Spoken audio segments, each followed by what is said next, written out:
আর বিশ্বনবী মদিনাতে হিজরতের আগে কোবা পল্লীতে মসজিদ বানালেন, মসজিদে কোবা। হজ করতে গেলে, উমরা করতে গেলে লোকজন এই মসজিদটাতে বড্ড ভিড় করে, কারণ বিশ্বনবী প্রতি শনিবার, প্রতিদিন, প্রতি সপ্তাহের শনিবার এই মসজিদে যেতেন। কি বার? কথা বলেন। এজন্য মদিনাতে গেলে শনিবারে জিয়ারত করা সুন্নাত। শনিবারে, প্রতি শনিবারে বিশ্বনবী মসজিদে নববী থেকে হেঁটে হেঁটে হেঁটে হেঁটে এই মসজিদে কুবায় যেতেন। এবং বিষ্ণু বলেছেন, যারা ঘর থেকে ওযু করে এই মসজিদে কুবায় যে 2 রাকাত নামাজ পড়বে, একটা কবুল উমরা হজের সওয়াব আল্লাহ তাআলা আমলনামায় দিয়ে দিবে। এই মসজিদে কুবা মসজিদের জন্য বিশ্বনবী একজন ইমাম নির্ধারণ করলেন। ইমাম সাহেবকে বললেন, যাও তুমি নামাজ পড়াও। বিশ্বনবীর অ্যাপয়েন্ট দেয়া ইমাম সাহেব কুবা পল্লীতে যে নামাজ পড়ানো শুরু করলেন, কিন্তু সমস্যা বেড়ে গেল। তিনি মাগরিবের নামাজ, এশার নামাজ আর ফজরের নামাজ, মানে যেই নামাজে আওয়াজ করে কেরাত করতে হয়, কয় নামাজে আওয়াজ করে কেরাত? কথা বলেন। কি কি? মাগরিব, এশা, ফজর।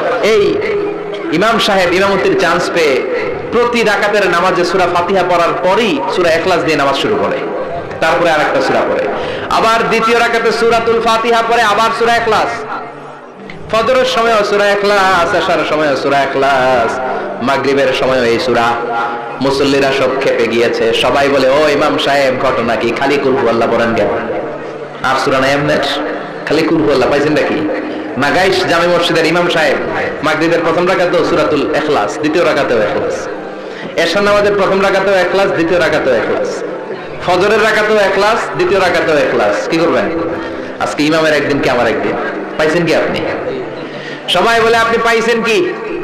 ইমাম সাহেব পড়তে মন চাইলে পড়ো, নাইলে অন্য মসজিদে যাও। কারণ এটা বাংলাদেশের সিস্টেমে সভাপতি সেক্রেটারির নিয়োগ দেয়া ইমাম না, নিয়োগ দিয়েছে বিশ্বনবী। আবার ক্যান্সেল করলেও লাগবে বিশ্বনবীরে, ঠিক কিনা? নিয়োগ দিয়েছে বিশ্বনবী, নিয়োগ বাতিল করলেও করবে কে? বিশ্বনবী। মুসল্লির তো কোনো ইখতিয়ার নাই। সব মুসল্লিরা মিলে বিশ্বনবীর দরবারে যায়, যে বলে, নবী কি ইমাম সাহেব দিলেন, কুল হুয়াল্লাহ ছাড়া কিছু পারে না, খালি কুল হুয়াল্লাহ। কি এক মুসিবতে আছি।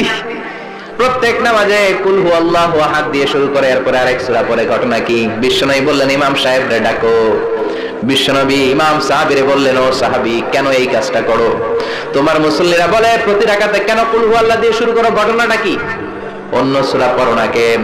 সাহাবী বলে, নবী গো, এই সূরাটারে আমি বড্ড বেশি ভালোবাসি, কারণ ফিহি সিফাতুর রহমান, এই সূরার ভেতরে আমার আল্লাহর পরিচয় আছে গো নবী।